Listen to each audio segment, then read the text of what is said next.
Tertúlia.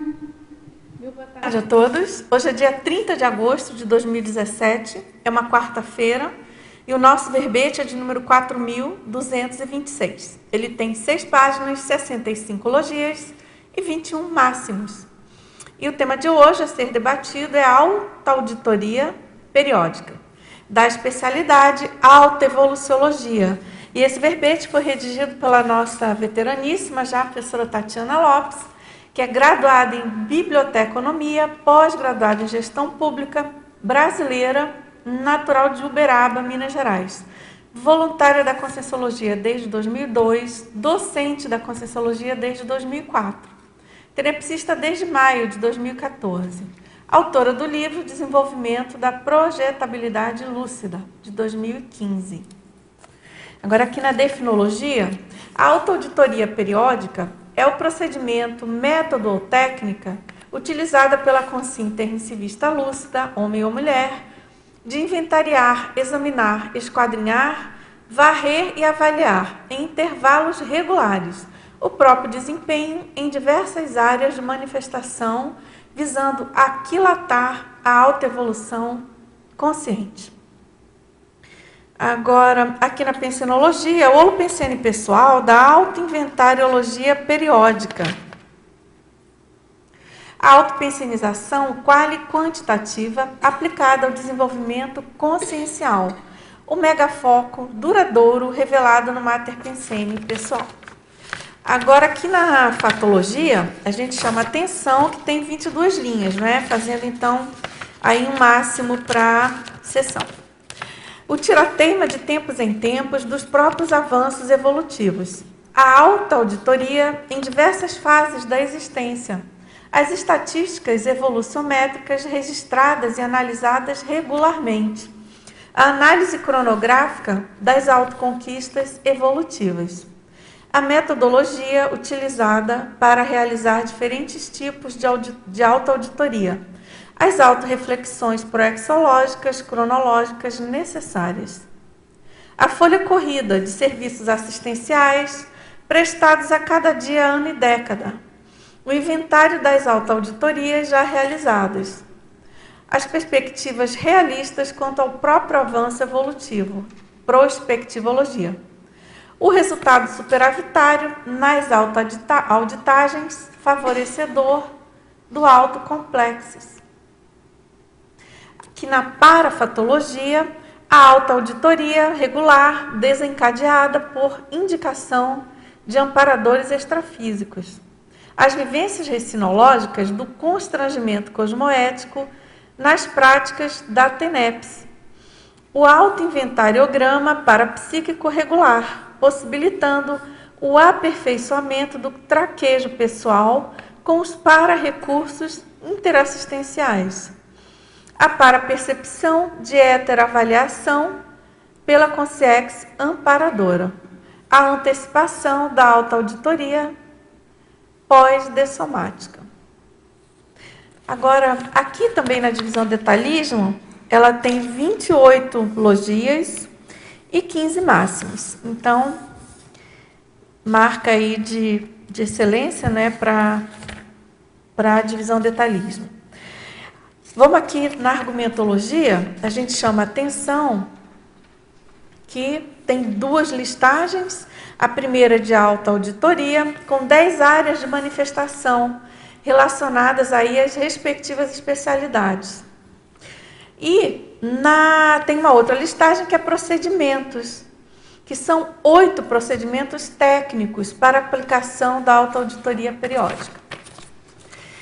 E aqui na remissiologia, nós destacamos autoavaliação evolutiva, autochecagem indispensável, autorrendimento evolutivo, planilha evolutiva, técnica do autoinventariograma.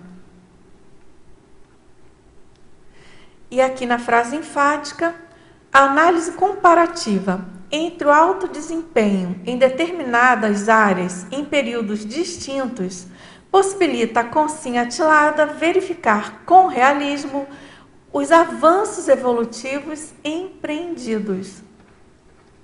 E aqui na questionologia, você aplica a técnica da autoauditoria periódica? Em quais áreas de manifestação? Quais as decorrências evolutivas dessa aplicação? E na bibliografia específica, nós temos aqui 3 fontes bibliográficas. Agora vamos aqui à mega-análise, feita pela equipe da Enciclosapiens, professores Cláudio Monteiro, Marilene Raganin, Maria Zilá Padilha e Elizabeth Corrêa.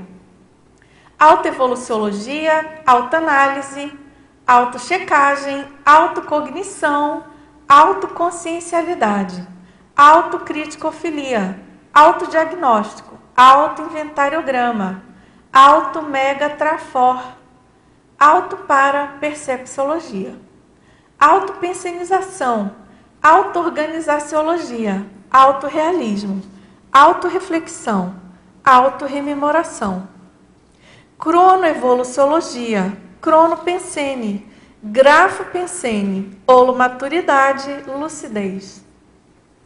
Muito bem. Professora Tatiana, vamos então? Você pode contar aí pra gente alguns bastidores da escrita, motivações, tudo bem? Tudo bem. Então, boa tarde a todos, né, que os aqui presentes, o pessoal teletertuliano também que está acompanhando a gente. Esse verbete aqui, esse ano eu fiz 40 anos, né, então é bom, né? Quase anciã. Convém a gente dar uma parada e avaliar, né, olhar para trás um pouquinho assim e dar uma avaliada, né, de como que a gente está se saindo, né, na Proexis e tudo. Mas assim, esse ano, como é o ano dos 40, então eu fiz uma série de autoauditorias, por ser 4 décadas, então acho que merecia uma análise mais profunda. Mas nos anos anteriores, né, de tempos em tempos, eu faço esse tipo de autoauditoria. E eu vi que é uma técnica que eu tenho utilizado, que tem me trazido bastante bons resultados, né? Então eu decidi trazer, né, a técnica que eu utilizo, né, algumas dicas aí, né, porque como é autoauditoria, então cada pessoa vai analisar o que é mais importante, né, para ela analisar, como ela vai analisar, quais os métodos que ela vai utilizar. Mas aqui eu vou passar mais ou menos as técnicas que eu utilizo e por que eu faço isso, né? Quais são os resultados que eu vejo que traz essa autoauditoria. Então, um exemplo é esse livro, né, que eu publiquei aqui, Desenvolvimento da Projetabilidade Lúcida.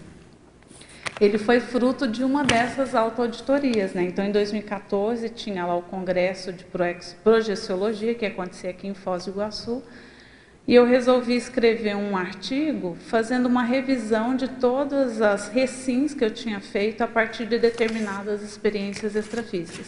Então, alguns tipos eu verifiquei, né, que alguns tipos de vivência extrafísica geravam determinados resultados, efeitos recinológicos.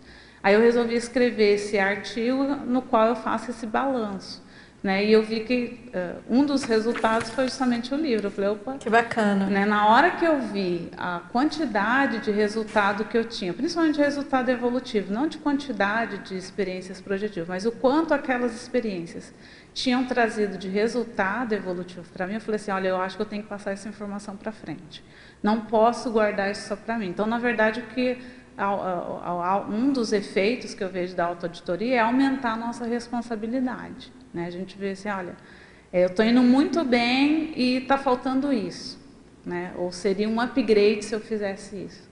Então, eu vejo que é uma boa forma da gente acelerar o processo evolutivo.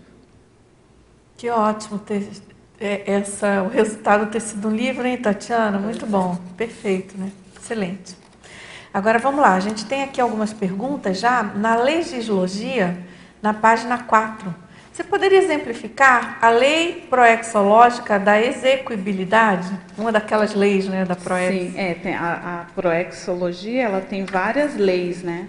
E uma delas é justamente essa da execuibilidade, ou seja, ninguém programa lá junto com o evoluciólogo uma Proex que não seja execuível, né? Que a gente não consiga colocar em prática. Então, se a gente se programou para fazer determinadas, né, para empreender determinadas questões aqui na vida intrafísica, é porque a gente tem plena capacidade de executar aquela tarefa, né? Então, isso vale para todo mundo que tem PROEX. Então, assim, não dá para a pessoa reclamar, ah, não, mas no seu caso é fácil, né, por causa disso, disso, daquilo. Não, a sua PROEX, ela foi programada, vamos dizer assim, sob medida para a sua condição, né, evolutiva e também para as suas capacidades, né? Então, não dá muito para a gente ficar reclamando do que a gente recebeu, do que deixou de receber, né? Então, o negócio é a gente colocar em prática.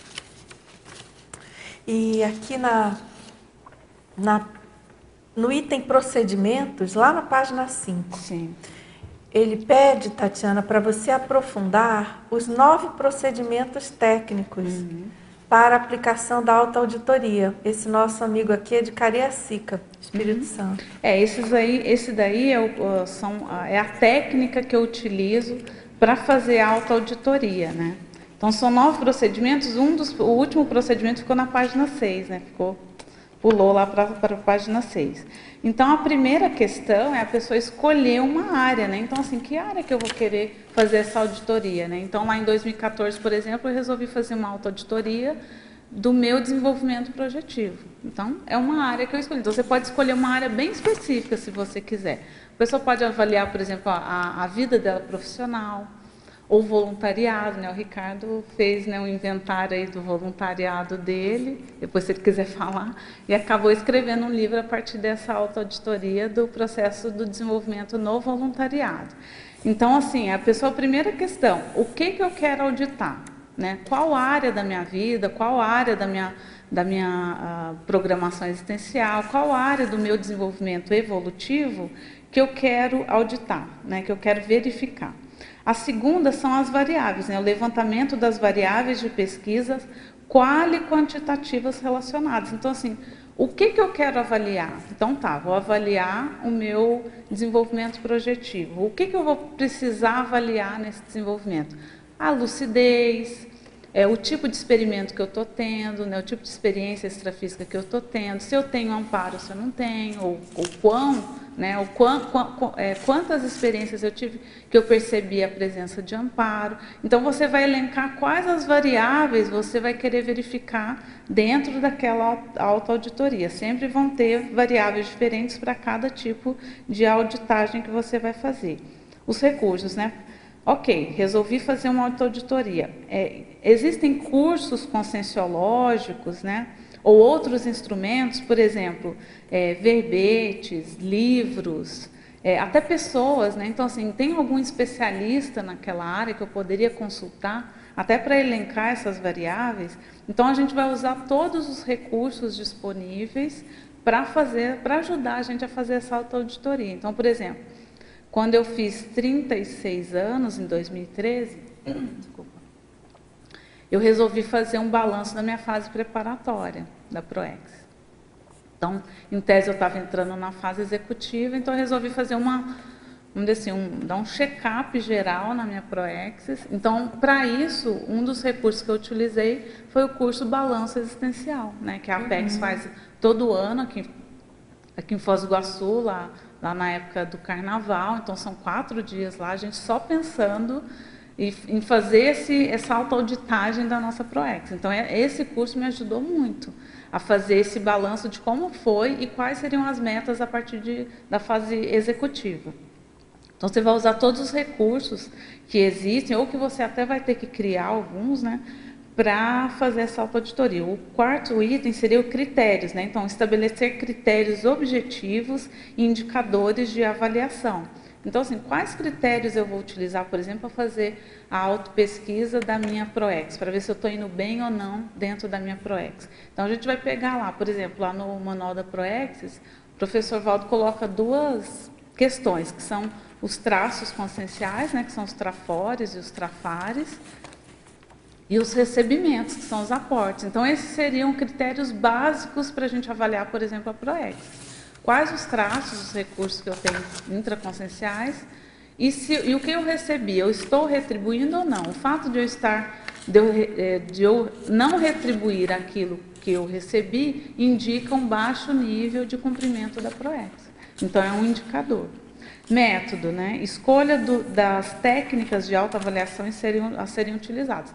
Para cada tipo de auditoria, eu vou ter que usar técnicas diferentes. Não dá para eu avaliar o meu nível de desenvolvimento projetivo e usar os mesmos métodos para analisar como foi o meu histórico no voluntariado. Não tem como, são métodos diferentes, né? Porque são objetos de pesquisa diferentes. Análise, exame detalhado dos registros pessoais, dados e informações levantadas. Então, nos itens anteriores, a gente vai levantar vários dados. E aqui não, aqui eu vou fazer a análise. Ok, já tem tudo isso aqui, esse monte de informação. Como que eu vou analisar esses dados aqui? Para chegar numa síntese, que é o próximo item, né? Determinação dos avanços alcançados e atividades faltantes. Então, assim, qual que é o saldo? O que eu já consegui fazer, se é dentro do esperado, se não é, e o que falta, né? Quais são os itens que ainda faltam eu desenvolver, ou seja, quais serão minhas metas no próximo período evolutivo. Então, eu dei uma parada evolutiva aqui para analisar o que eu já fiz. A partir disso que eu já fiz, o que eu posso colocar como meta para o próximo período? É sempre interessante, a gente só está sempre se colocando novas perspectivas, novas metas, novos desafios, né? Porque para a gente também não se acomodar. O 8º item é a diretriz, ou seja, eu já sei o que eu fiz, eu já sei o que está faltando. O que eu vou fazer a partir disso, né? Quais as ações e etapas a serem empreendidas, né? Quais vão ser as minhas prioridades a partir desse saldo, né, que eu fiz a partir da autoauditoria. E no final, você vai estabelecer qual vai ser o próximo período que você vai fazer essa autoavaliação. Então, assim, ok, fiz essa autoavaliação, coloquei as minhas metas, depois eu tenho que ir lá verificar. Daqui quanto tempo eu vou verificar se eu consegui cumprir minhas metas ou não. Então, vai ser de acordo com a necessidade de cada pessoa e daquilo que você está auditando também. Das metas que você colocou, né? Que você vai depender disso. Não adianta a gente estabelecer as metas se a gente não acompanha. Né?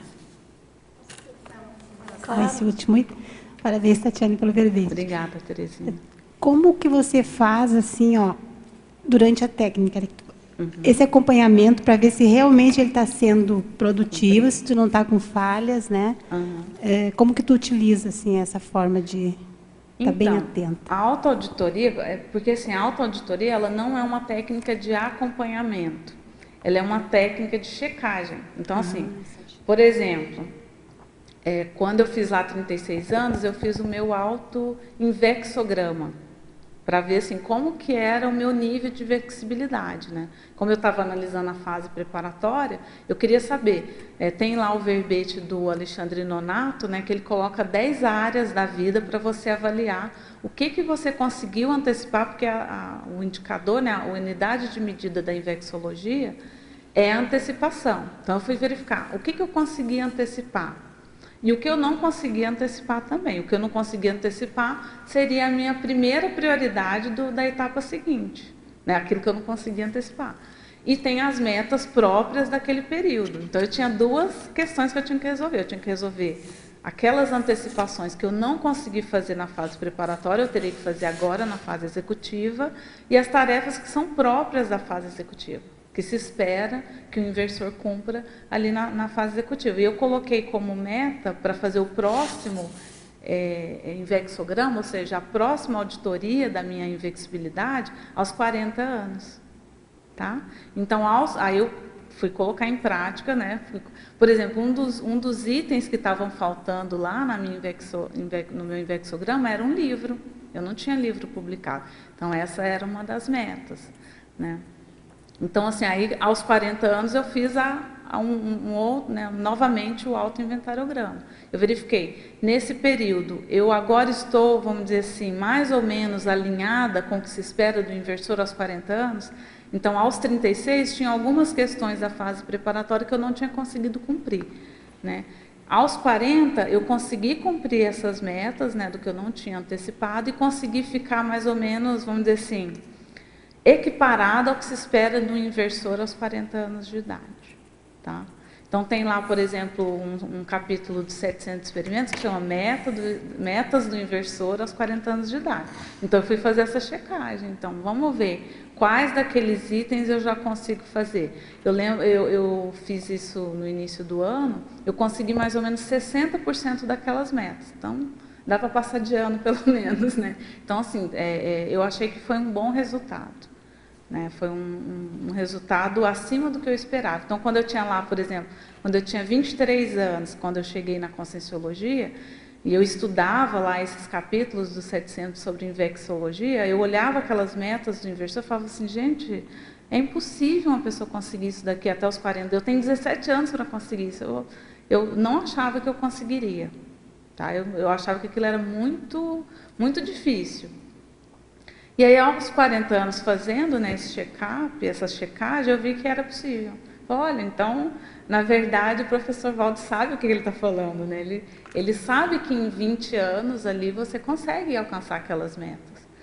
Então, para mim, isso foi um resultado tão rico, tão inesperado, que aí eu escrevi um verbete lá, autoinventariograma parapsíquico, né, porque muitas daquelas metas envolvem questões parapsíquicas. Então, eu fiz lá o autoinventariograma, que é mais uma autoauditagem que eu fiz esse ano, que era como foi o meu desenvolvimento energossomático e parapsíquico nesses 17 anos de Conscienciologia. Né? Como que foi o meu crescendo? E era interessante porque havia uma coerência entre os vários instrumentos que eu usei para fazer essa autoauditoria parapsíquica, havia uma coerência entre os vários instrumentos, todos eu fiquei com 60%. Então, assim, vamos dizer assim, é acima da média e não é um resultado super avançado, mas é um resultado acima da média daquilo que eu esperava. Então, para mim já está satisfatório, agora é trabalhar para conseguir avançar a partir disso. Não sei se eu respondi a sua pergunta. Parabéns, Tatiana, obrigada, pelo verbete. E agradeço, e eu sou sempre grata aos verbetólogos, porque eu estou aprendendo muito com eles. Com você eu aprendo muito também. A minha pergunta é aqui na página 1, na ortopensatologia, a número 2. A inventariologia do banco de dados pessoais, através do emprego da numerologia, é uma ação intelectual evolutiva para o resto da vida. Queria que você falasse sobre essa, mas eu não vou pedir para você falar todos os itens da numerologia, senão ficaria muito. Tá. Uhum. Mas, pelo menos lá... com a numerologia. A valorização da autopesquisa evolutiva, a conscientização quanto aos autotrafares. Aí, depois, tem uma outra pergunta que dá sequência a essa. Mas aí você faz depois, pode ser? Depois. Então, tá. Então, essa pensata, né, eu achei que ela encaixa bem no verbete, porque o professor Valdo coloca justamente isso, né? Que a gente precisa fazer esse autoinventário constantemente e é para o resto da vida, né? Então, não é porque eu fiz lá o autoinvexograma com 36 que a vida está resolvida, né? Então, de tempos em tempos, a gente tem que rever, né? E é muito interessante porque parece ser uma atividade meio burocrática, talvez, né? Talvez alguém que esteja assistindo pode pensar assim que essa é uma atividade às vezes burocrática, né? Ficar analisando dados, ficar analisando estatísticas, pontuações. Mas na verdade o que a gente faz, o que eu faço é o seguinte: eu vou registrando, né? Então, por exemplo, eu tenho uma tabela que é proexológica, que eu pego lá os itens do autoinventariograma, aqueles 10 itens, né, que o Nonato propõe lá no verbete, e eu pego elas, não para invexograma, mas para o autoproexograma. Então, são 10 áreas, né? Então, as 10 áreas lá, assistenciologia, culturologia, economia, energossomatologia, invexologia, mentalsomatologia. Só um minutinho. Parapercepciologia e proexologia. E eu vou registrando conforme eu vou cumprindo. Assim, por exemplo, eu dei um curso livre em tal lugar. Eu vou lá e coloco na minha listagem, né, no meu inventário. Dei tal curso em tal lugar, tinham tantos alunos. Quando eu vou fazer a autoauditoria, já tem os dados. É só analisar e verificar o que isso representa, o que isso indica, né? Isso é um resultado assistencial e tal. Os verbetes, né, conforme eu vou defendendo os verbetes, eu vou colocando lá na listagem, para não te dar esse trabalho na hora que a gente vai fazer a autoauditoria. Por quê? Se a gente deixar para fazer isso, né, esse registro dos dados na hora da autoauditoria, a gente pode esquecer alguma coisa pode passar em branco. Então, a gente tem que fazer esses registros regularmente, essas enumerologias aí que o professor Valdo está propondo. Quando a gente vai fazer a autoauditagem, a gente vai pegar esses dados que já tem registrados para ver o saldo, né? A autoauditagem é o saldo. Então, por exemplo, nesse que eu faço da proexologia, eu tenho um resumo que é o saldo. Então, por exemplo, quando a Dulce lê ali no início da tertúlia o mini currículo do conscienciólogo, né, do verbetógrafo, ali é uma síntese. É uma síntese da minha profissão, da minha formação profissional, do meu histórico na conscienciologia. Aquele é um saldo, né? E aí, conforme, por exemplo, quando eu comecei a defender verbete, eu ainda não tinha especialização, eu ainda não era tenepsista, esses dados precisaram ser acrescentados depois. Mas uma vez acrescentados, já fica ali na síntese, entendeu? Então a gente vai estar sempre, vamos dizer assim, alimentando aqueles dados para que quando a gente vai fazer essa autoauditoria, fique fácil da gente, vamos dizer assim, analisar esses dados, né? Agora, correlacionando lá com a numerologia, eu coloquei aí os efeitos que eu percebo a partir da autoauditoria. Acho que vale a pena ler todos os itens. Então, na numerologia, eu coloquei numa ordem crescente quais os efeitos que eu percebi fazendo essas autoauditorias periódicas. Então, lá, a capacitação autoconsciente, ou seja, eu vou fazer aquela formação docente, eu vou me preparar para a TENEPS, eu vou desenvolver a minha energossomatologia, eu vou participar de uma dinâmica parapsíquica, ou seja, eu vou fazer isso de maneira consciente. Eu não vou assim aleatório, não.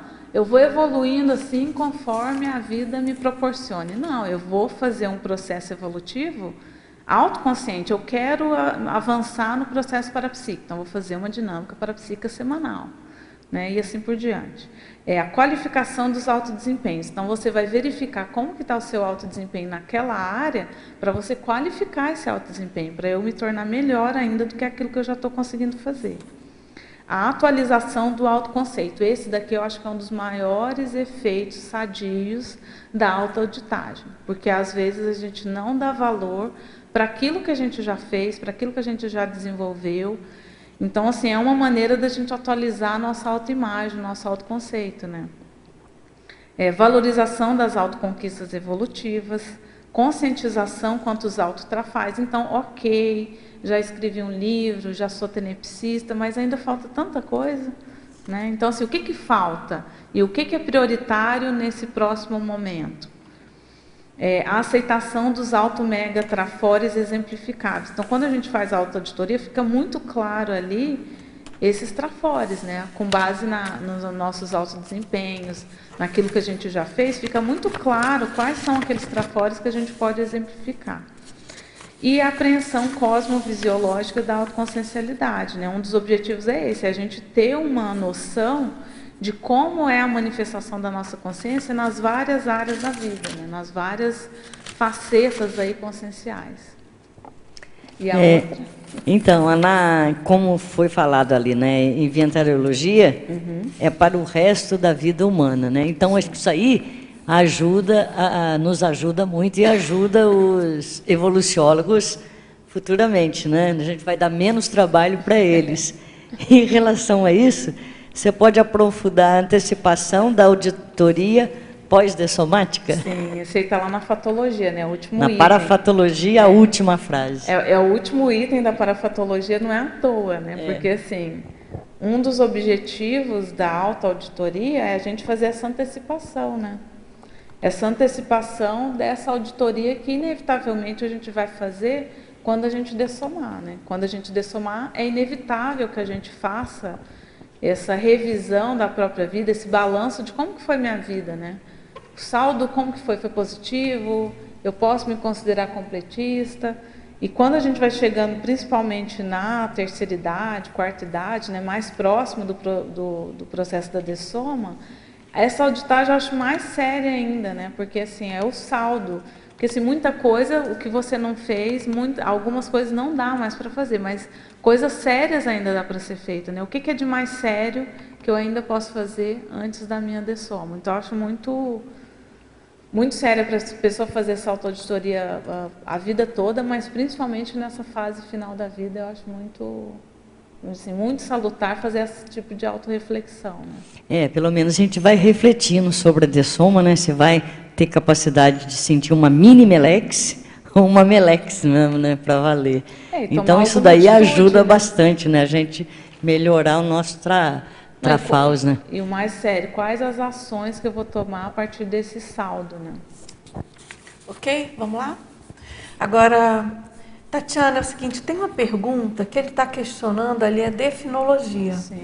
Página 1. Somente a consciência intermissivista que faz ou pode fazer a autoauditoria periódica? Definir que essa técnica é utilizada apenas por intermissivista não estaria faltando com a inclusividade discutida na tertúlia da última segunda-feira? Foi liderança inclusiva. Ou com a boa comunicabilidade do verbete de ontem?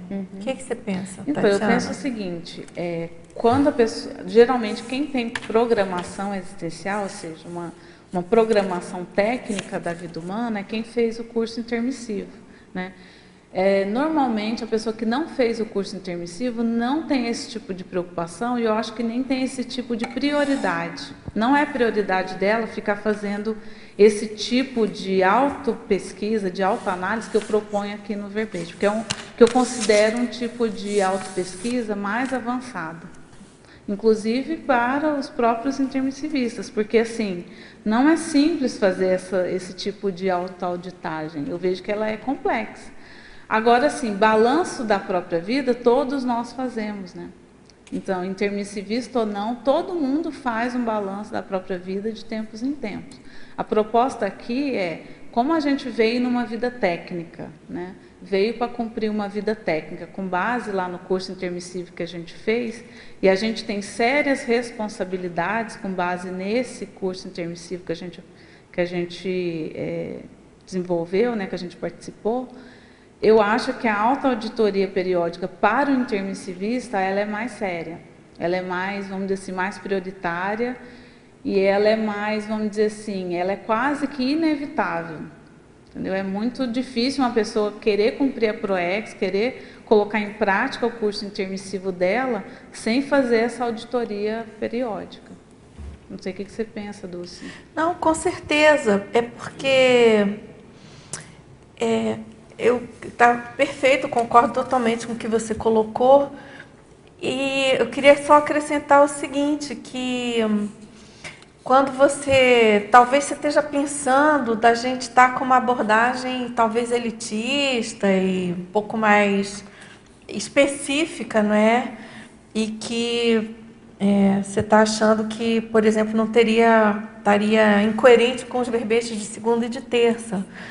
Mas é que assim, conforme a Tatiana estava explicando, cada verbete tem um propósito bem específico, né? A enciclopédia, ela tem essa característica, ao mesmo tempo que ela não tem prazo para terminar, que já tem 4.226 verbetes, e que os verbetes entre si precisam dialogar, e a gente trabalha para isso na Enciclosapiens. Eles precisam ter uma coerência interna muito grande na enciclopédia. Os verbetes precisam ter autonomia por si só, mas eles precisam dialogar e ter uma coesão, uma coerência interna. Ao mesmo tempo, eles têm uma diversidade muito grande. Você tem desde verbetes relacionados a tema bem específico da SOCIM em geral, abordados sob o paradigma consciencial, que é sempre, né, qualquer verbete é abordado sob o nosso paradigma, até temas mais focados, mais específicos para quem é intermissivista. E a gente não vê problema nenhum nisso, de ser taxado de, no caso, exclusivista ou um certo elitismo. Quer dizer, a pessoa fez alguma opção em algum momento, ou nessa vida, ou numa vida anterior, ou no período intermissivo.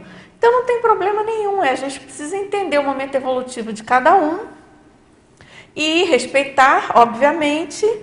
E aqui o objetivo é aprofundar ao máximo, né, Tatiana? A enciclopédia tem esse propósito, né? Ao mesmo tempo que ela é interassistencial e bem aberta, né? Uma coisa policármica, né? A gente não sabe quem está sendo assistido e que a gente busca realmente fazer essa assistência de uma maneira mais abrangente possível. Ela tem essa responsabilidade de aprofundar os estudos e as pesquisas da conscienciologia.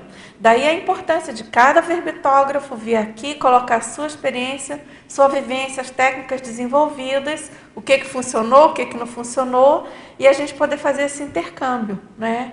E quem sabe, né, uma pessoa que não tem o curso intermissivo, que se interessa pelo assunto através dessa proposta.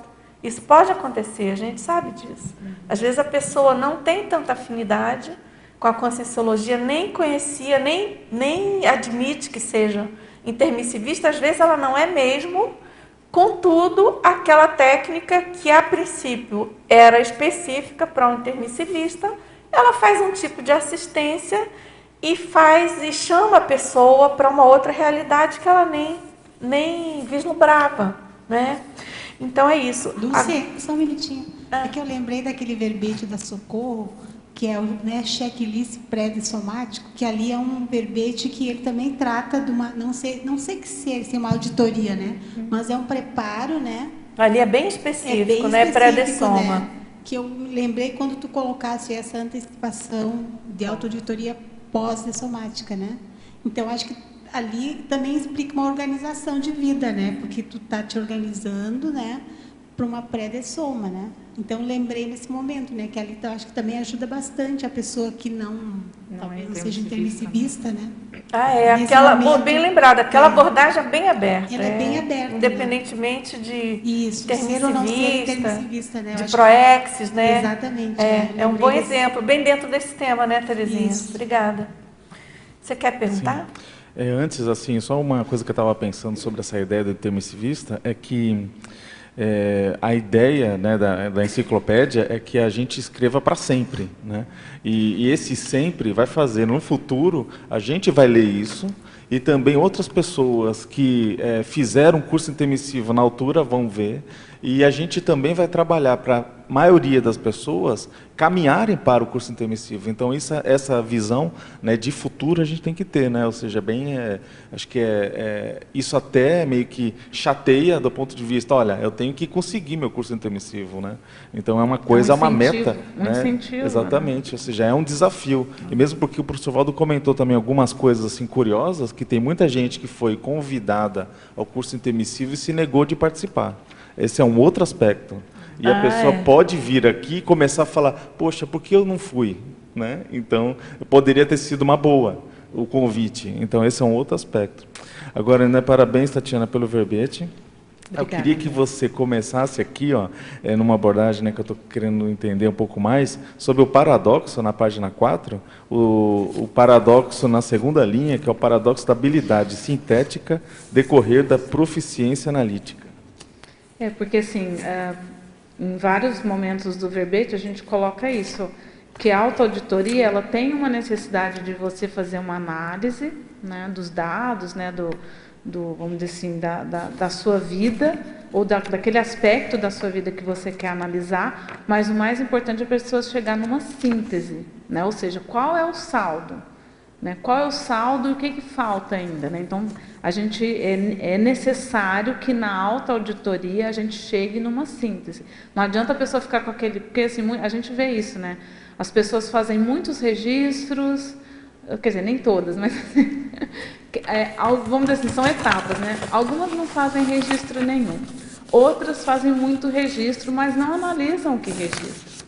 Né? Então, o ideal seria a gente registrar e, de tempos em tempos, a gente analisar aqueles registros. E o que aqueles registros me falam? O que eles trazem de informação? E fazer uma síntese a partir desses registros. E na verdade, o que eu percebo é isso, né? Por isso que eu coloquei esse paradoxo. Que a proficiência Ou seja, a capacidade analítica, ela vai te ajudar na hora de fazer a síntese. Né? Então, assim, é necessário que a gente faça toda essa análise para que a gente chegue no saldo, né? Chegue na síntese. Perfeito. Outro ponto aqui, um pouquinho acima, antagonismologia, terceira linha, antagonismo, altos desempenhos evolutivamente rentáveis e altos desempenhos evolutivamente estéreis. Isso daqui é muito comum a gente ver naquela pessoa que tem a síndrome da dispersão consciencial. Então, assim, você vai ver a agenda dela, ela faz muita coisa o tempo todo. Né? Você vai ver o currículo da pessoa, é riquíssimo. Mas você vai ver o saldo evolutivo, é baixo. Entendeu? Quando a gente espreme, né? Não tem aquele negócio, quando espreme e você vê assim, quais as recins que a pessoa fez a partir desse currículo dela, as recins, quais as assistências que ela prestou, quais as reconciliações que ela fez, a gente vai ver, quando você vai espremer o saldo, é muito pouco, é muito pequeno. Então, por isso a gente precisa, eu acho que o ideal é a gente fazer esse tipo de auditoria, porque às vezes a pessoa é super ocupada, ela faz muita coisa, inclusive na conscienciologia, mas ela tem que ver, esses meus esforços, eles estão gerando o resultado esperado? Então, por exemplo, a pessoa se propõe a ser docente de conscienciologia e ela dá, sei lá, quantas aulas de conscienciologia. Ok. Primeiro, qual que é o seu objetivo com isso? Segundo, você está chegando no objetivo que você se propôs? Porque senão vira robotização dentro da própria conscienciologia, né? Ah, não, minha meta é escrever não sei quantos verbetes no ano. E aí vai escrevendo, ok, bacana, chegou no final do ano, consegui cumprir a minha meta. Mas você espreme, o que aqueles verbetes te acrescentaram evolutivamente? Ajudaram outras pessoas? Ou foi só para ter número? Entendeu? Então, assim, para mim o mais sério é isso, é a gente de tempos em tempos verificar. Isso o que eu estou fazendo está me gerando rendimentos evolutivos, ou seja, está me ajudando a alcançar novos patamares evolutivos, lá na escala evolutiva das consciências, está me ajudando a galgar novos patamares, né? Novos patamares. Está me ajudando a conseguir chegar nesses patamares, entendeu? Então, eu vejo que isso ajuda muito a gente ter claro qual é o nosso objetivo, qual é o nosso mega foco, né? Legal. Aqui na página 3, só uma questão, né, que na segunda linha você fala da técnica de olhar 10% para trás e 90% para frente o tempo todo. Eu faço um contraponto do seguinte: se a gente pensar nessa mesma linha do olhar para o passado, o presente e o futuro, a gente percebe que estatisticamente muita gente olha muito para o passado, alguns olham muito tempo no futuro e não olham o presente. Aí eu colocaria, a autoauditoria não seria de eu olhar onde eu estou? E aí não seria, por exemplo, uma sugestão, 10% aonde eu estava, o para trás, 60% ou 70% onde eu estou, e uns 30% para frente, onde eu quero chegar? Na verdade, assim, eu usei essa técnica que o professor Valdo propõe no dicionário de argumentos da conscienciologia, tá?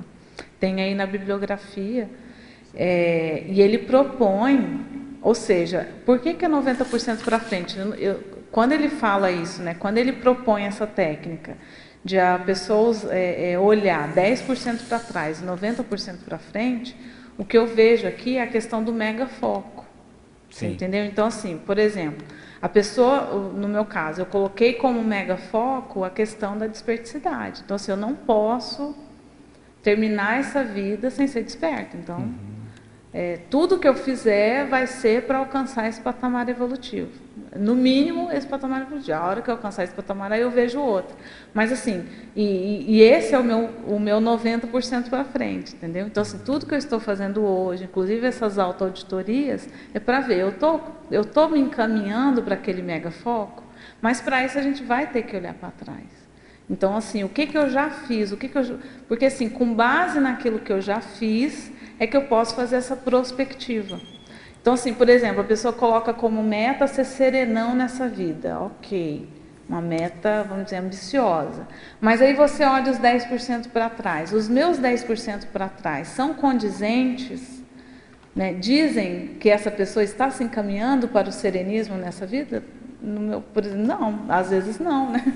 Eu não sei, cada caso é um caso, mas normalmente não. Então, assim, a gente precisa desse realismo, entendeu? Então, assim, não adianta eu querer colocar uma meta super alta, sendo que eu olho aqui para trás, os meus 10% para trás, eu não consigo, não é condizente, não é coerente com essa minha meta. Então, quando eu olho para trás, o meu avanço que eu já fiz, né, que eu já consegui empreender, tem que ser coerente com esse meu megafoco. Então, basicamente, você olhar o megafoco, mas ao mesmo tempo entender tudo que eu sou hoje, né? Isso. Isso que você está trazendo, né? É isso aí, ou seja, quais os recursos que eu tenho hoje, né? Quais são as oportunidades de vida que eu tenho hoje, aqui e agora, que eu vou utilizar para atingir esse meu megafoco. Que esse é o espírito da auditoria, né? É justamente fazer o inventário do aqui e agora, né? Isso. Para tudo e vamos ver, né? Vamos ver, vamos fechar para balanço. Aqui, não, né? E é interessante porque você pode fazer um balanço geral, por exemplo, e você verificar quais são aquelas áreas da sua vida que você rende mais. Okay. Então, por exemplo, com relação à desperticidade, eu cheguei à conclusão que aquelas áreas que eu rendo mais é porque, em tese, eu sou mais autodesassediada naquelas áreas. Então, provavelmente, vai ser por ali que eu vou atingir a desperticidade. Okay. Não adianta eu ficar batendo cabeça, não, eu vou atingir a desperticidade com isso aqui que eu domino menos. Não, eu vou atingir a desperticidade a partir daquilo que eu já sou mais desassediada, né? Um dos indicadores, por exemplo, de desassédio é a produtividade. Então, naquela área eu consigo produzir, eu consigo render. Então, provavelmente, aquela vai ser, vamos dizer assim, minha linha de abertura para chegar na desperticidade. Então, é interessante fazer esse tipo de autoauditoria para a gente ver aonde a gente rende mais e a partir por ali que a gente vai chegar lá naquele megafoco. A gente pode colocar que isso dá uma identificação da ProEx, da linha da ProEx? Ah, com certeza, né? Porque aí isso você vai fazer aquela somatória, né, entre os seus trafores e os aportes, né? Normalmente os aportes que a gente recebe tem relação com os nossos megatrafores justamente para a gente atingir esses objetivos evolutivos. Ok? Agora, na antagonismologia, Tatiana, nosso amigo de Tapetininga também. Ele pergunta, lá na penúltima linha, ele pede para você comentar com exemplos, se possível, sobre o antagonismo autocorreção imediata dos lúcidos, autocorreção postergada dos incautos.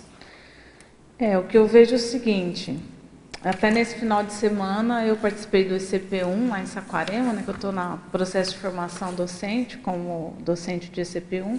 Então, nesse final de semana eu estava lá, foi até assim, eu achei sincrônico com a defesa do verbete, porque o ECP1 é um curso do IPC, né, Extensão em Conscienciologia e Projeciologia, que é justamente um curso que você para um final de semana, né, você fica lá sexta, sábado e domingo, vamos dizer assim, com as necessidades somáticas totalmente atendidas, né? Você fica num hotel, em imersão, só para pensar na sua ProEx, né? Para você fazer justamente esse balanço.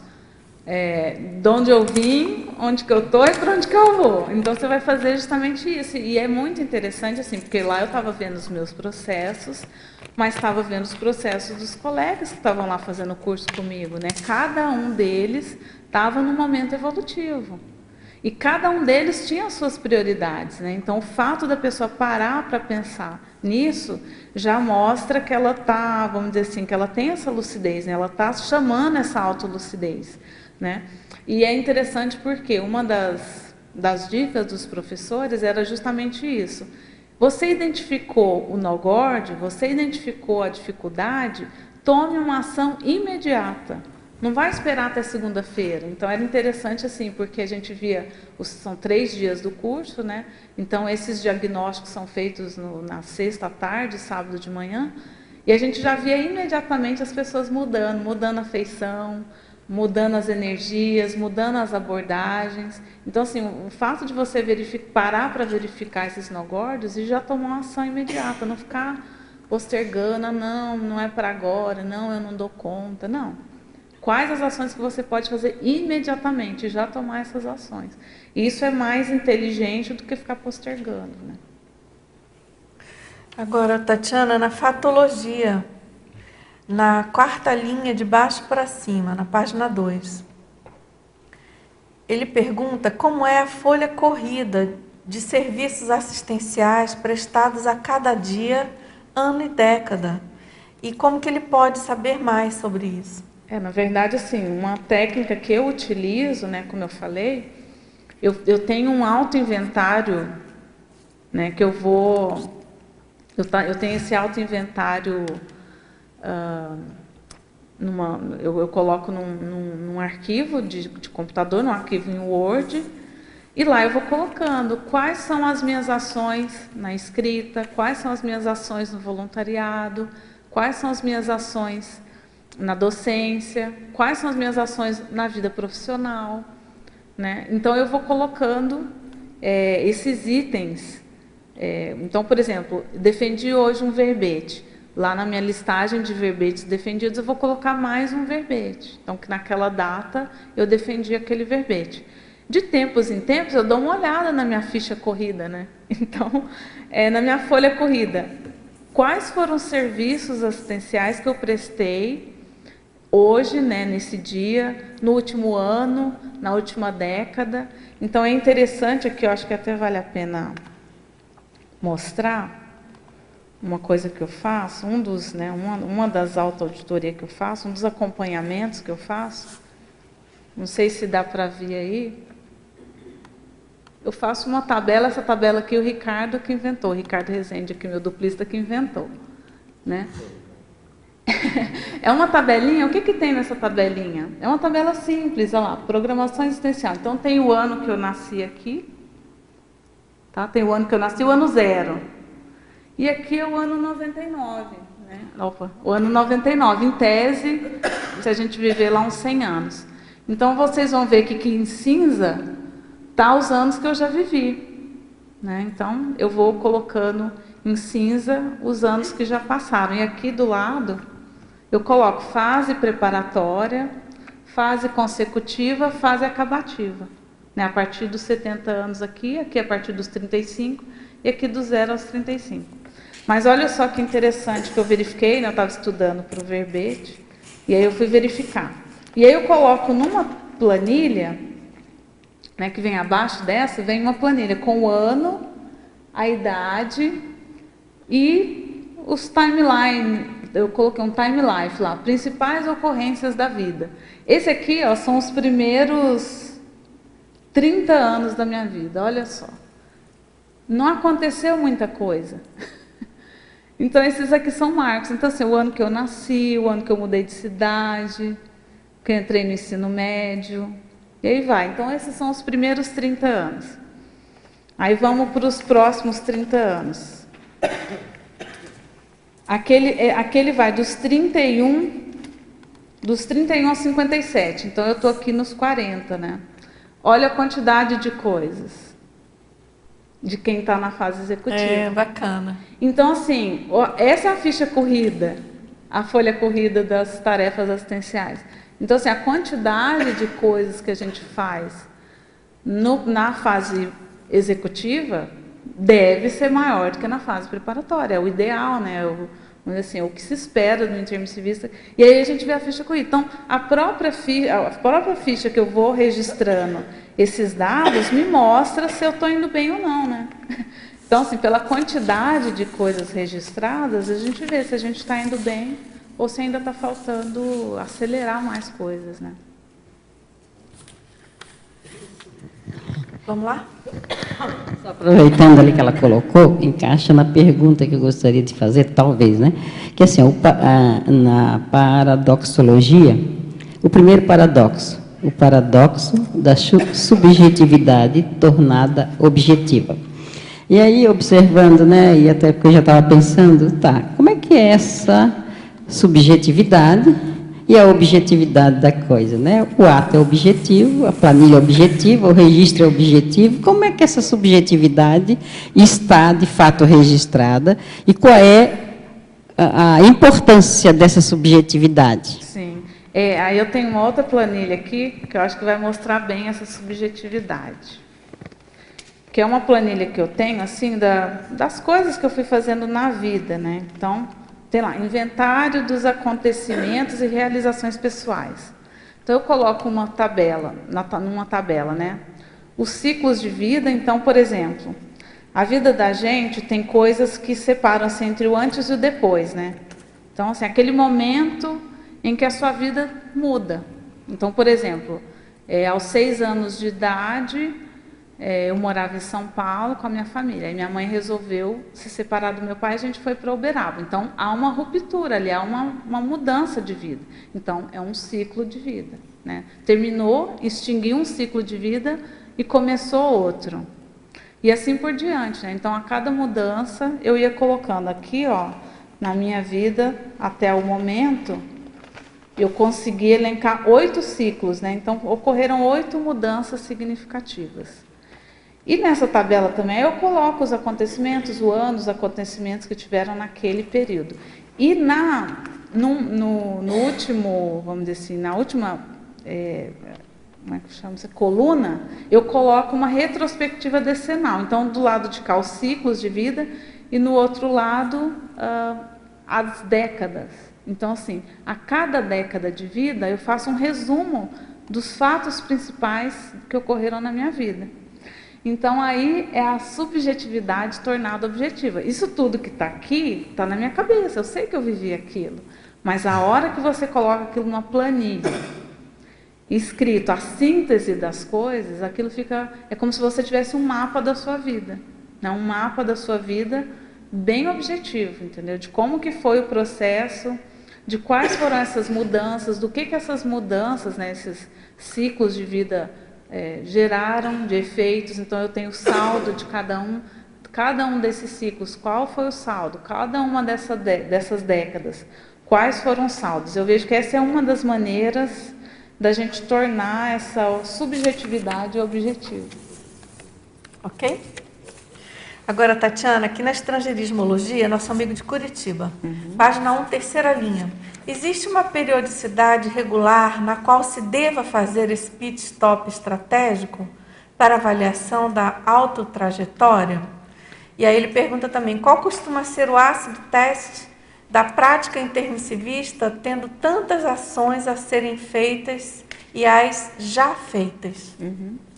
Eu acho que eu vou começar da última. Tá? Na última é o seguinte, tem vários verbetes do professor Valdo que ele coloca, assim, vamos dizer, o que se espera de um intermissivista. Tá? Então, por exemplo, tem um verbete dele que chama função intermissivista, que lá ele elenca, acho que 44, se eu não me engano. Não lembro o número, mas tem alguns itens bem interessantes. Então, assim, uma das maneiras, uma autoauditoria básica que a pessoa pode fazer é isso. Vai lá no função intermissivista, vai dando um tique naquilo que você já fez. E o que falta? E o que você vai fazer para fazer o que falta? Então, colocar no papel quais as ações que você vai implementar a curto, médio e longo prazo para alcançar o máximo de itens daqueles que o professor Valdo propõe. Então, assim, na verdade, ele facilita muito a nossa vida, né? Porque ele já fala, olha, isso aqui é o que precisa ser feito, e aí, como é que você vai fazer isso daqui? Tem um outro verbete dele que chama planilha evolutiva, que ele traz só 20 itens. Ou seja, ele dá uma resumida nesses itens, ou seja, daquilo que a gente não vai ter como fugir. Então, vou ler alguns deles aqui. Por exemplo, auto-organização existencial, estado vibracional, estudo formal, autodidatismo ininterrupto, inversão existencial, carreira profissional, casa própria, carro pessoal, programação existencial, reciclagem existencial, reciclagem intraconsciencial, dupla evolutiva, independência econômico-financeira, sinalética parapsíquica pessoal, TENEPS, oficina extrafísica, autogestação consciencial, né, as autogescons, pesquisador independente, desperticidade e, em consequência, completismo existencial. Por esses 20 itens, já dá para a gente fazer um check, né, um acid test bem prático. Assim, de maneira bem prática, objetiva, né? Ou a gente está cumprindo esses itens ou não, né? Acho que o Ricardo quer falar. Só comentar, voltar um pouco na ideia da subjetividade, porque é o seguinte, que na hora que você está fazendo esses inventários, embora apareça objetivo, registro, os fatos que você está apontando e tal, você vai ter que fazer uma interpretação de tudo aquilo. E na hora que você faz a interpretação, muitas vezes você não tem lucidez suficiente para entender tudo o que aconteceu. Você não sabe muitas vezes os bastidores extrafísicos, das fases da vida que você passou, você não sabe realmente se aquilo que aconteceu era para acontecer. Então você vai ter que fazer uma interpretação sem necessariamente ter lucidez suficiente dos fatos para fatos que estão envolvidos. Então, na hora que vem a subjetividade, você vai tentar se esforçar para poder interpretar aquilo da forma melhor possível. Só talvez no futuro você vai saber se aquelas suas interpretações em relação aos ciclos de vida, às fases de vida, realmente estão condizentes com aquela realidade que você vai enxergar depois no extrafísico, quando muitas vezes você pode somar. Então, eu vejo que é aí que entra a subjetividade, a interpretação dos registros, dos fatos, entendeu? É isso aí. Agora, com relação à periodicidade, tá? E aí eu fiz um levantamento de vários verbetes aí, né? Em que o professor Valdo propõe a gente fazer esse tipo de balança, esse tipo de autoauditoria. E aí eu coloquei numa ordem crescente, assim, vamos dizer assim, de periodicidade. Então, uma delas é a diária, né? Então, lá, a retrospectiva cosmoética, deixa eu ver se chama isso. Eu acho que chama retrospectiva cosmoética. Que é quando a gente faz essa análise diária antes da TENEPS, né, de como que foi o nosso dia, né? As pessoas com as quais você se desentendeu, ou houve alguma dificuldade, pode ser por e-mail, pode ser por telefone, ou você pensou na pessoa, né? Pensou na pessoa e deu aquele mal-estar. Então, você fazer essa retrospectiva cosmoética todos os dias, né? Então, seria uma autoauditoria diária, né, para a gente fazer antes da TENEPS. Tem uma outra aqui que é semestral, que é uma técnica, né, que chama técnica dos 6 meses pós-autorresolução. Né? Então, você tomou uma resolução, né, tomou uma atitude, né, um posicionamento, 6 meses depois é bom a gente dar uma analisada para ver se aquilo foi o melhor, qual foi o saldo, se foi positivo. Então, é bom, né, após uma autorresolução, depois de 6 meses, a gente fazer essa análise.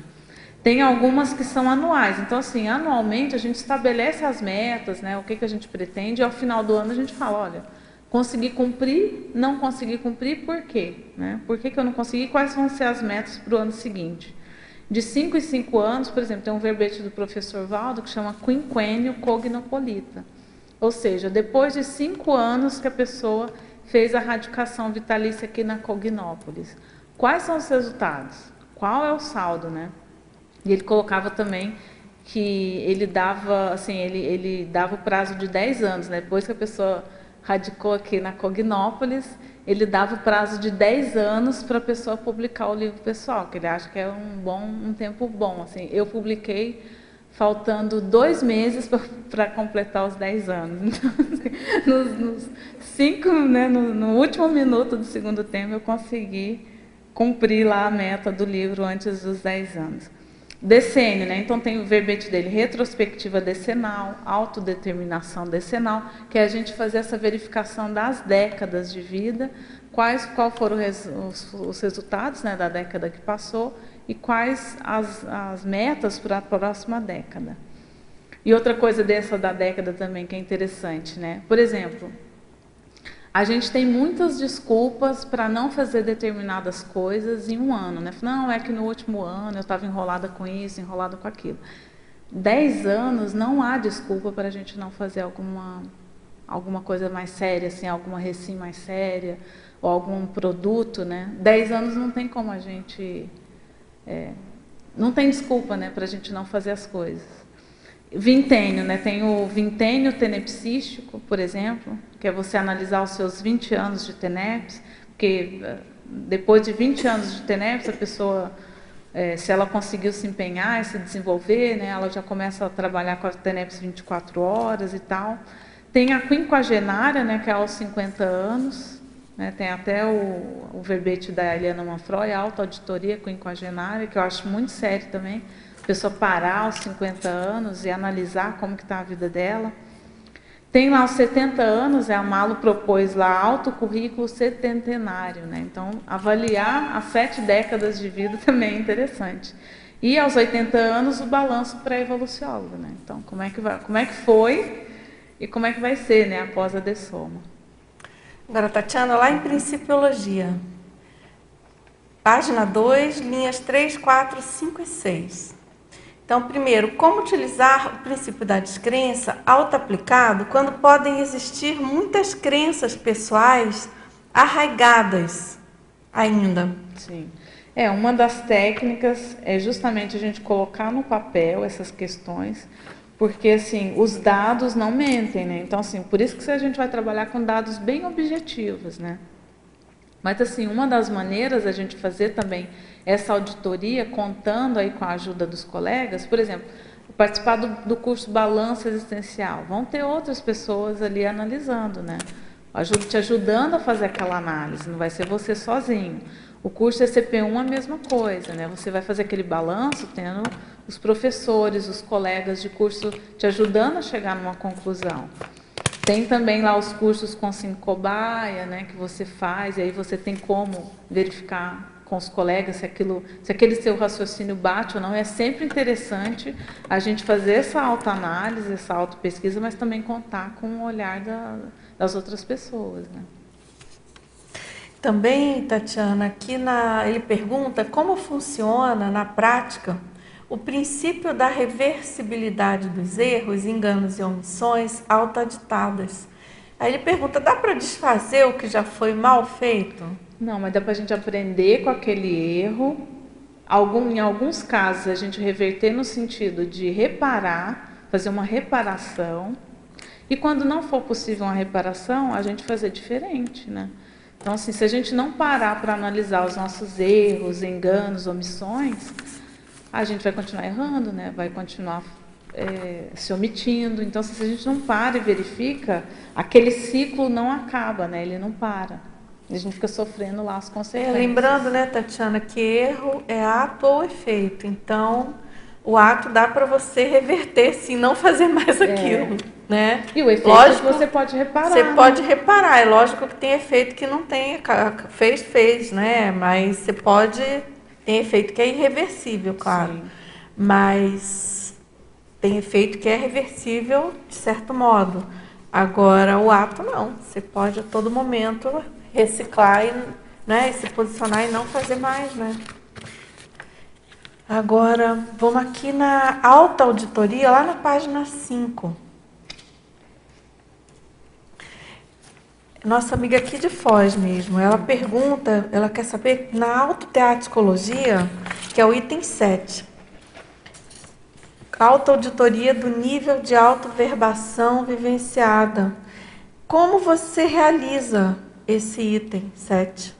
Então, você pode escolher uma área específica, né, ou fazer geral também, mas, por exemplo, a pessoa pode verificar qual que é o nível de autoverbação dela na docência conscienciológica, né, por exemplo. Então, assim, eu estou num crescendo desenvolvimento da docência, né? Como que eu dou aula hoje de conscienciologia e como que eu dava aula há 10 anos atrás? Melhorou? Eu estou melhor, né? Vamos dizer assim, as minhas abordagens em sala de aula estão melhores, estão mais assertivas, estão mais, vamos dizer assim, interassistenciais. Então, a pessoa verificar, a gente fazer essa análise comparativa, né, da nossa manifestação hoje, da nossa manifestação há 5 anos, há 10 anos, e a gente pode fazer isso no geral ou em áreas específicas, né? Então, por exemplo, fazendo uma autoauditoria da minha verbetografia. Provavelmente, se eu for rever o meu vídeo da primeira tertúlia, não vai ser igual a de hoje, né? Provavelmente hoje eu vou estar mais com maior desenvoltura para vir aqui defender o verbete do que na primeira vez que eu vim defender o verbete. Então, a gente vai verificando o nosso avanço nessa autoverbação, que ela é vivenciada, né? Ela é da prática, né? Não tem jeito. Agora, Tatiana, sobre aquelas planilhas que você mostrou, ela quer saber lá, a pessoa, nossa amiga de Porto Alegre, se tem acesso, se essas planilhas estão acessíveis e aonde? Olha, elas estão acessíveis no meu computador, mas eu posso mandar para a pessoa, né? No meu livro tem meu e-mail, mas eu não tenho problema de falar ele aqui. É tatianalopesfreitas@yahoo.com.br. Tatiana Lopes Freitas, tudo junto, sem TH, é Tatiana normal, tatianalopesfreitas@yahoo.com.br. Eu mando para a pessoa sem problemas. Que bom. Agora, lá na parafatologia, na página 2, final da primeira linha, você poderia esclarecer a autoauditoria regular desencadeada pela indicação de amparadores extrafísicos? Deixa eu pegar aqui o meu inventário das autoauditorias que eu já fiz. Eu fiz esse inventário dessas auditorias para vir aqui defender o verbete, né? E eu verifiquei que algumas dessas autoauditorias foram feitas por indicação de amparadores, ou eles estavam fazendo comigo também. Em várias vezes, eles estavam fazendo a autoauditoria comigo. Então, por exemplo, quando eu fiz 30 anos de idade, isso foi em 2007. Fazia um ano que eu estava morando em Foz, e eu percebi os amparadores fazendo junto comigo essa autoauditoria, como tinham sido essas 3 décadas. E foi muito impactante para mim, porque o saldo, né, a conclusão, a síntese que os amparadores chegaram fazendo a autoauditoria junto comigo é que o meu resultado evolutivo nessas 3 décadas era superior ao que eu tinha conseguido fazer em todas as vidas anteriores. Aquilo me deu um impacto. Eu falei assim, ou era muito fraquinha nas outras vidas, né? Tipo assim, não fazia nada de muita utilidade, ou nessa vida realmente eu empreendi um ritmo diferente. E aí a gente vê a diferença do curso intermissivo, né? O curso intermissivo realmente faz muita diferença na hora que a gente vem aqui e aplica todas essas ideias na vida humana. Né? Com 30 anos eu já tinha 6 anos de conscienciologia, né? Então já era docente, já estava morando aqui em Foz, já tinha faculdade, enfim, eles foram fazendo lá a auditoria. Outra auditoria que eles fizeram comigo, que eu achei, algumas outras, né, que eu achei interessante, foi de quando fez 10 anos que eu morava em Foz, no dia, né? Então, assim, sinceramente, eu não estava lembrando que naquele dia estava fazendo 10 anos. Eu estava envolvida lá com os processos de conscienciometria e naquela semana eu tinha participado de um Consincobai, assim, que mexeu muito comigo. Então, assim, eu estava preocupada em resolver as questões que foram levantadas lá na Consincobai, né? Eu não estava pensando e tal, nos 10 anos E foi interessante, esse Consincobai foi no domingo, então eu fui digerir aquelas informações na segunda, na terça. Quando chegou na quarta-feira, eu acordei em Primenerda. Eu falei assim, gente, mas o que está acontecendo, né? Por que eu estou tão feliz? O que está acontecendo? Aí eu fui ver, aí fui para a TENEPS e fui verificar que eles estavam fazendo esse balanço dos 10 anos. E que eles estavam satisfeitos com o resultado dos 10 anos. Aí eu falei assim, eu acho que eu vou ficar também, né? Eu também, aí eu fiquei satisfeita, assim, foi em janeiro, né, de 2016, eu fiquei bem satisfeita. E agora, esse ano, e é sempre assim, às vezes eu não estou lembrando daquilo, eu não estou pensando naquela condição, e aí os amparadores vão repassando, né? Esse ano aconteceu também na TENEPS. Há 5 anos atrás, eu tive uma experiência extrafísica lá com uma amparadora, que ela estava mostrando a questão da desperticidade, né, como que era o processo da desperticidade. E a partir dessa vivência, que para mim foi um antes e um depois, assim, eu entendi a utilidade evolutiva e tal, interassistencial da desperticidade, e comecei a investir bastante nessa questão. E aí, esse ano, na TENEPS, os amparadores fizeram um balanço dos 5 anos, de todas as ações que eu tinha implementado nesses 5 anos para atingir a desperticidade. Qual que era o saldo, né? Qual que era o saldo? Então, cheguei à conclusão de que eu estava naquele período da pré-desperticidade, assim, que é quando você já entende, já vivencia a questão assistencial, vamos dizer assim, você já entendeu que o caminho para a desperticidade é a interassistencialidade, só que entendeu isso de forma vivenciada, né? Você vivencia isso e você chega naquela conclusão. E aí a desperticidade não é mais para você ficar em paz com você mesmo, é para assistir melhor, né? Para poder, vamos dizer, dar um upgrade naquela assistência que você já está fazendo.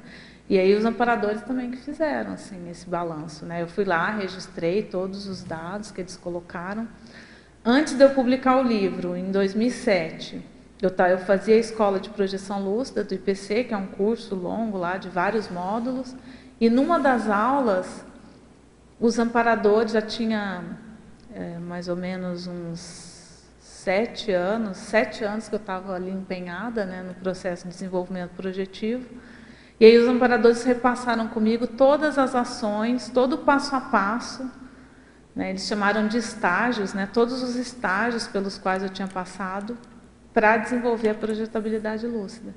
E a partir dessa vivência, eu publiquei um artigo com esse passo a passo e também tem no meu livro. Né? No meu livro tem um capítulo que são etapas do desenvolvimento projetivo, que foi com base nesse balanço que os amparadores fizeram junto comigo. Então, eu vejo que os próprios amparadores, de tempos em tempos, se a gente não está atenta, eles estão para fazer essas autoauditorias, né? Se a gente ficar atento, a gente vai ver que eles fazem isso. Tudo bem aí?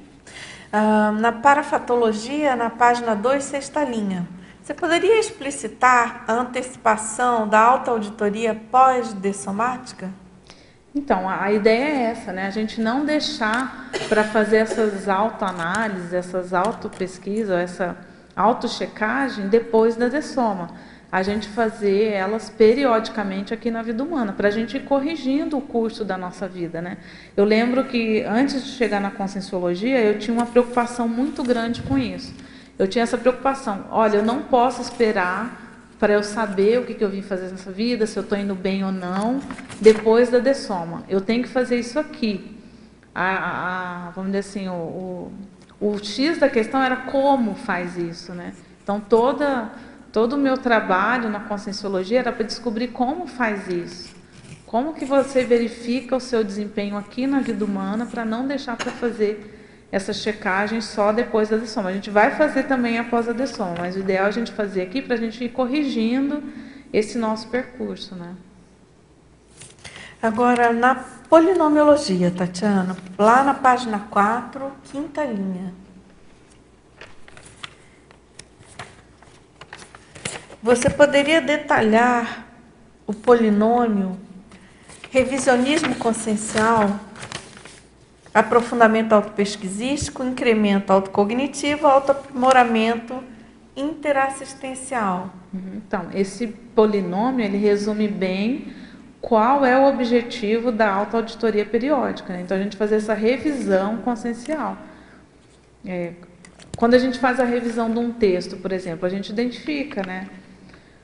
Quais são os erros, as faltas de coerência daquele texto, erros ali de abordagem, e a gente indica para o autor como que ele pode corrigir aquele texto para que aquele texto seja o mais assistencial possível para os leitores. Então, a gente faz essa revisão só que com a gente mesmo, né?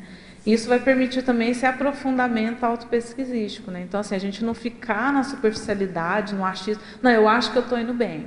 Não, eu tenho que saber se eu estou indo bem ou não posso achar.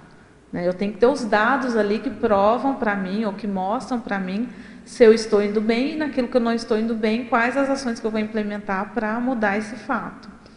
Incremento autocognitivo. Então, assim, a cada autoauditoria, isso que eu percebia, isso era um aumento, uma ampliação da minha autocognição. Ou seja, sempre após uma autoauditoria, eu sei mais ao meu respeito do que eu sabia antes. Apesar de eu estar analisando dados ao meu respeito, né? E dados do que eu já fiz. E um autoaprimoramento interassistencial. Ok, verifiquei como que eu estou indo, verifiquei como que está o meu desempenho, mas isso não é para o meu benefício somente. Fazer essa autoauditoria, chegar a esses resultados, como que eu posso usar isso tudo para assistir melhor as demais pessoas, as demais conscientes. Como que eu posso pegar esses frutos, né, esse saldo, e doar para as outras pessoas? De que forma, como que eu vou fazer isso?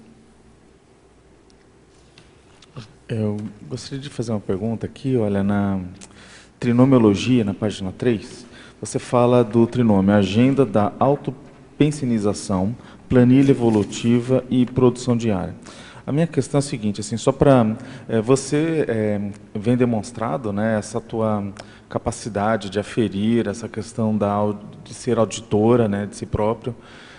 O que eu gostaria que você orientasse é o seguinte: O costume, a rotina da maioria das pessoas é entrar naquela situação do deixa a vida me levar, né? Esse é o padrão. E a maior, vamos dizer assim, dificuldade sistêmica que até a gente tem é devido à nossa influência cultural. E existe um aspecto que a gente olha o seguinte, que uma auditoria, olhando uma empresa, ela, quando a gente pensa em fazer uma auditoria, aquilo vai ser necessário um tempo, vai ser necessário olhar para ela, eu vou ter que, de alguma maneira, gastar algo ali, né? Ali não é do nada, há um esforço para que aconteça. Então, essa situação, ela tem que ser assim automotivada, né? Ela tem que falar assim, não, eu quero fazer isso, porque senão ela não ocorre. Você maquila a situação e aí, de alguma maneira, faz uma tabela ali e pronto, eu já fiz uma auditoria. Aí a questão que eu te pergunto como entrar numa situação em que eu vou gerar dados suficientes para fazer essa minha autoanálise a posteriori e não vou ter desperdício de tempo e não vou entrar num ciclo de burocracia. Sim. E que eu virei um burocrata, eu fiquei metódico, eu fiquei assim preso àquela situação e, de fato, eu estou perdendo meu tempo de produção. Então, qual que é o balanço que você dá nessa situação? Sim. Até eu coloquei no mito, né? Na mitologia. O mito de o planejamento e o acompanhamento engessarem as ações pessoais. Né? Tem esse mito mesmo. Né? Até na hora que eu fui fazer o verbete, né? Eu verifiquei assim, que haveria essa possibilidade. Né? Por isso que eu coloquei esse mito. Porque eu já conversei com algumas pessoas que têm, por exemplo, uma tendência mais artística, que elas têm vamos dizer, uma resistência com planejamento, com técnica, com método. Você fala isso, assim, dá arrepio na coluna, né?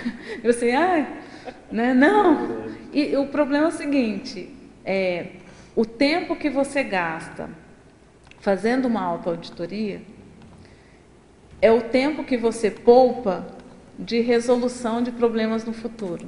Entendeu? Então, assim, é uma aparente perda de tempo, que você vai gastar ali talvez semanas, né?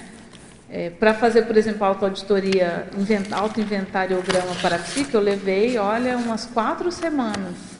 Foi porque eu tinha que rever tudo que eu já tinha vivido de experiência para psique, em dinâmicas, em projeção, na TENEPS, então eram muitos dados para serem analisados. Mas o que por exemplo, o fato de eu ter parado para fazer essa autoauditoria possibilitou que algumas semanas depois os amparadores fizessem esse balanço comigo da minha autodesperticidade. Então, assim, a gente faz do lado de cá e os amparadores respondem do lado de lá. Você entendeu? Então, assim, tem essa questão e tem a questão, se eu não paro para verificar, até tem aqui na estrangeirismologia o pit stop, né? É aquele pit stop que você para e fala, como eu estou indo? E o que falta? E o que vai impedir que a gente transforme isso numa burocracia, vamos dizer assim, ineficiente, que não vai render nada? Foi por isso que eu coloquei lá aqueles procedimentos. Okay. Então, por exemplo, o procedimento 8, fiz a autoauditoria, fiz a planilha, cheguei na síntese, quais as ações, quais são as próximas ações ou etapas a serem empreendidas.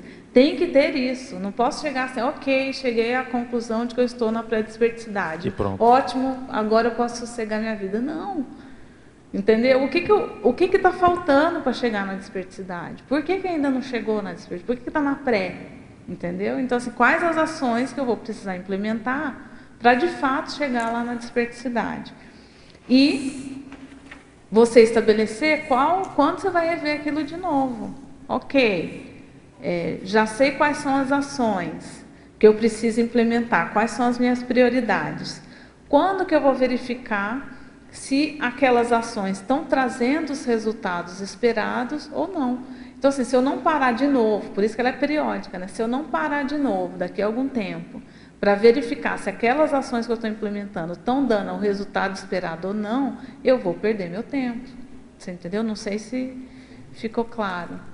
Mas essa ideia eu vejo que muita gente tem, de assim, uma resistência ao uso de método, de técnica, e que parar para analisar é perda de tempo. Na verdade, para mim é motivador, quando eu paro e analiso, entendeu? Que eu vejo assim, gente, olha o quanto de coisa eu já fiz, né? Olha como eu consegui avançar. Isso, na verdade, é automotivador. Você fala assim, olha, vale a pena investir nisso daqui que eu estou investindo, entendeu? A conscienciologia não é uma teoria. Ela, se você coloca realmente essas técnicas, EV, TENEPS, interassistencialidade, docência, enfim, a escrita, se você coloca isso em prática, isso dá um resultado. E você tem como auferir esses resultados, entendeu? Agora, Tatiana, lá na paradoxologia, na página 4, terceira linha, você poderia expandir esse paradoxo do autoinvestimento evolutivo resultar em autodoação tarística qualificada? Isso daí, né? O exemplo lá que eu dei no início, né? A condição lá do meu livro. Então, quando eu parei para fazer esse autoinvestimento evolutivo, né? Vamos dizer assim, essa autopesquisa, para ver o que eu já tinha conseguido de recins, né, que para mim o mais sério da projeção não é só o fenômeno. O fenômeno eu acho ele muito importante, a pessoa vivenciar, para ela comprovar para ela mesma o paradigma consciencial, que ela tem outros veículos, que existem outras dimensões, qual que é a interferência energética que tem entre uma dimensão e outra, enfim. Verificar isso tudo através do fenômeno projetivo, ela é muito séria. Mas mais sério do que isso é o que eu ganho evolutivamente saindo do corpo. Então era isso que eu queria verificar. Ok, já tenho mais de 100 desprendimentos fora do corpo, já vivenciei um monte de fenômenos, de vivências diferentes fora do corpo. E daí? O que eu ganhei com isso evolutivamente? Né? O que isso gerou de recim? E aí eu fui fazendo esse paralelo, né, entre o tipo de vivência e que tipo de recim que é gerado a partir daquele tipo de vivência. Então, quando a gente faz essa autoanálise, né, esse autoinvestimento evolutivo na autoauditoria, ou seja, de parar para analisar os nossos rendimentos evolutivos, a gente se sente na obrigação de distribuir esse conhecimento com as outras pessoas, né? Então, por exemplo, todas essas autoauditorias que eu venho fazendo, eu falei assim, gente, eu preciso escrever um verbete sobre isso, né? Para as pessoas verem qual que é a vantagem de parar para fazer isso. Porque aquela velha máxima, né? Os operadores aproveitam tudo, né, Tatiana? Então, vê o seu interesse, a sua disponibilidade e eles vão trabalhar em cima disso, né? Investe de cá que eles investem de lá. Claro, isso mesmo. Agora, aqui na sindromologia, página 4, final da segunda linha, ele pergunta também, nosso amigo lá de São Paulo, como otimizar a eliminação da síndrome da hipomnésia? Isso daqui, por exemplo, é muito comum quando eu converso com as pessoas. Por exemplo, eu dou esse curso, livro, né, Desenvolvimento da Projetabilidade Lúcida. E nesse curso, basicamente, a pessoa acha que vai lá para aprender a se projetar, né? E eu acabo pondo ela para pensar na vida dela, né? Então, assim, na verdade, o que a pessoa faz lá nesse curso, né, nesse curso que eu dou, é fazer um autoinventariograma da projetabilidade que ela já tem. E em todas as turmas que eu já dei desse curso, já tenho acho que mais de 6 turmas que eu dei Brasil afora, em todas elas acontecia a mesma coisa. Depois de responder os questionários, a pessoa falava, eu não sabia que eu era tão boa. Eu não sabia que meu nível de projetabilidade era tão bom. Por quê? A pessoa não faz essa autoanálise, esses registros. E essa é a síndrome da hipomnésia. Então, assim, ela não lembra o que ela é boa, no que ela é boa, no que ela já tem desenvolvido, né? Então, ela esquece. Se a gente não registra, se a gente não verifica, a gente esquece, né? Fica lá no achismo. Não, eu acho que eu estou indo bem. Ok, você está indo bem por quê? Né? Em quais áreas? Agora, Tatiana, lá na frase enfática, ele pede para você comentar. Então, na frase enfática eu falei assim, que a análise comparativa entre o alto desempenho em determinadas áreas em períodos distintos possibilita a consciência atilada verificar com realismo os avanços evolutivos empreendidos. Então, o que eu estou falando aqui? Estou falando para a gente fazer análise comparativa. Por que é análise comparativa? Porque ela é periódica. Então, não vou fazer aquela análise uma vez só na vida. Eu vou fazer ela várias vezes. Isso permite eu verificar como que está o meu autodesempenho em períodos distintos, igual eu falei. Como que é a minha autodesassedialidade hoje, como era a minha autodesassedialidade há 10 anos atrás. E aí fica muito fácil da gente verificar. Né? Em 10 anos dá para verificar com uma relativa facilidade como que é o nosso nível hoje, como que é o nosso nível lá no passado. E isso possibilita a gente a verificar com realismo, não com achismo, mas com realismo. Quais são os fatos que me mostram os meus avanços evolutivos empreendidos. Né? Então, assim, é como se fosse a gente dar nome aos bois. Não, nisso daqui eu estou indo muito bem, nisso daqui eu estou ainda falhando, eu estou precisando melhorar. E quais as ações que eu vou fazer a partir disso, né? Ok, Tatiana. Agora sim, tem uma pergunta sobre a cognatologia. Lá na página 1, ele pergunta sobre o significado da palavra periodográfico. Eu não sei se você pesquisou alguma coisa mais específica, Tatiana, que eu queria fazer um comentáriozinho aqui. Olha, eu não pesquisei, mas assim, pela análise da palavra, é o registro dos períodos, né? Porque gráfico, sempre quando tem esse sufixo gráfico, quer dizer que a pessoa está registrando, né? Então, provavelmente, eu não olhei no dicionário, gente, o que significa periodográfico. Mas eu imagino que seja esse deve ser dos períodos, mas deve ser uma representação gráfica de períodos, né? Deve ser um gráfico com esses períodos, né? Essa palavra eu não tenho certeza, tá? Mas deve ser um daqueles casos, para ele ter perguntado também. A gente tem esse probleminha na língua portuguesa, é uma pena, mas enfim, a gente espera aí que os lexicólogos resolvam para a gente. Muitas vezes, e aí a seção cognatologia da enciclopédia, ela é construída em cima de palavras, né, de cognatos dicionarizados em geral.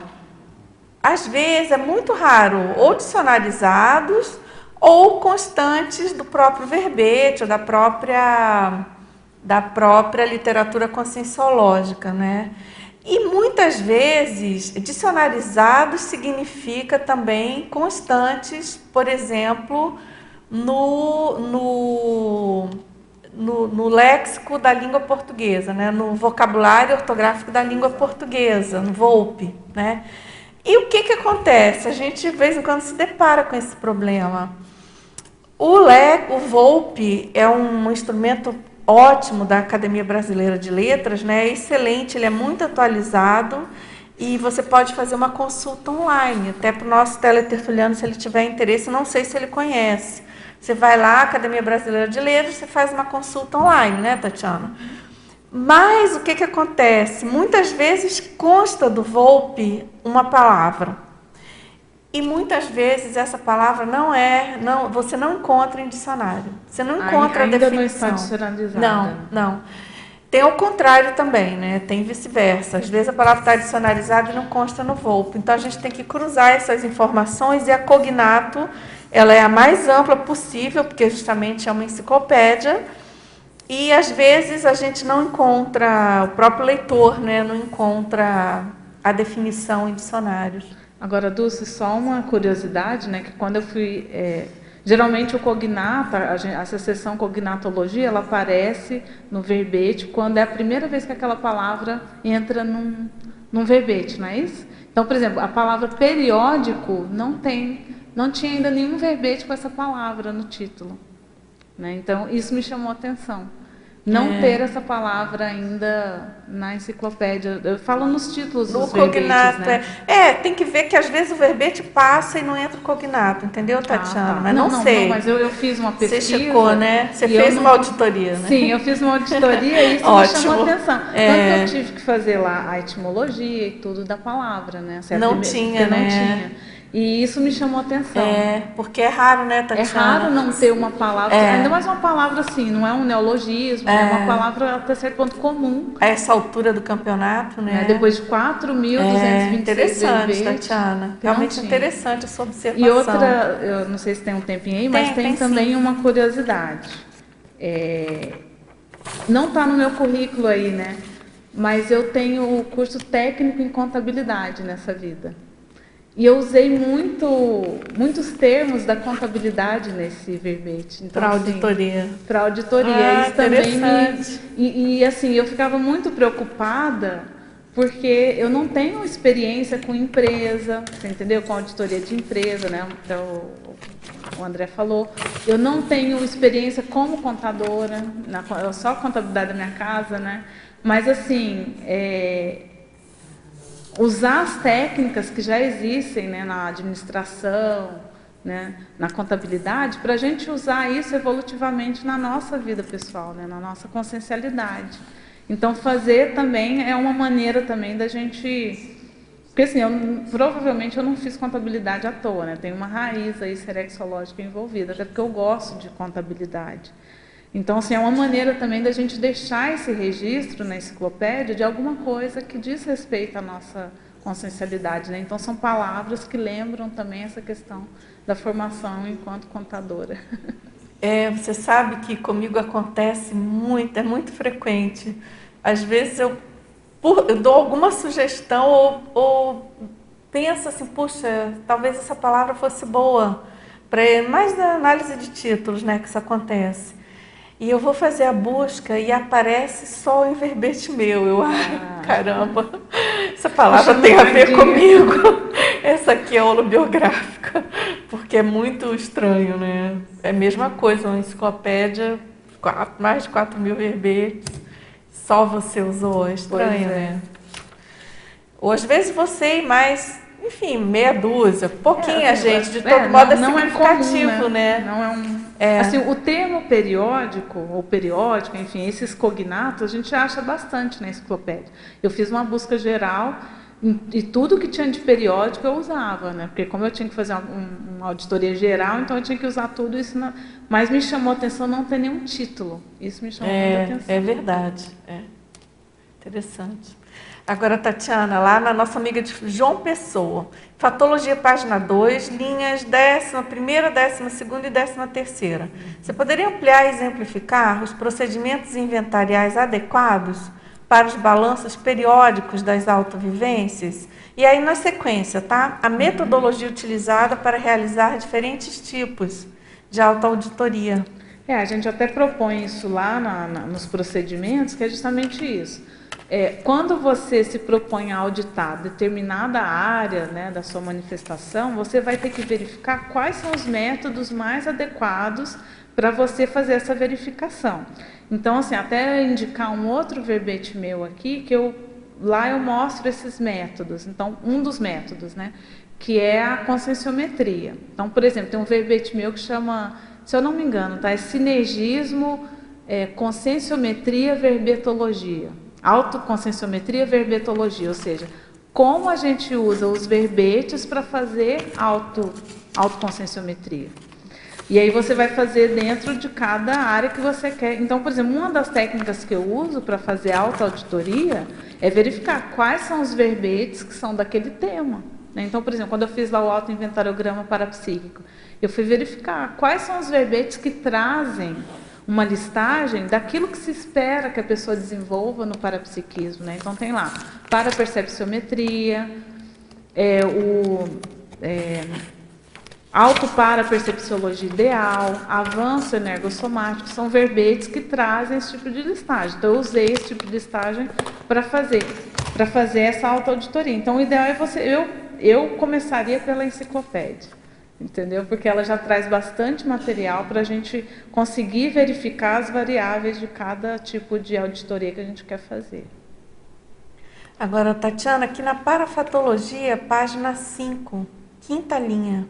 A parapercepção de heteroavaliação pela consciência amparadora. Você poderia aprofundar?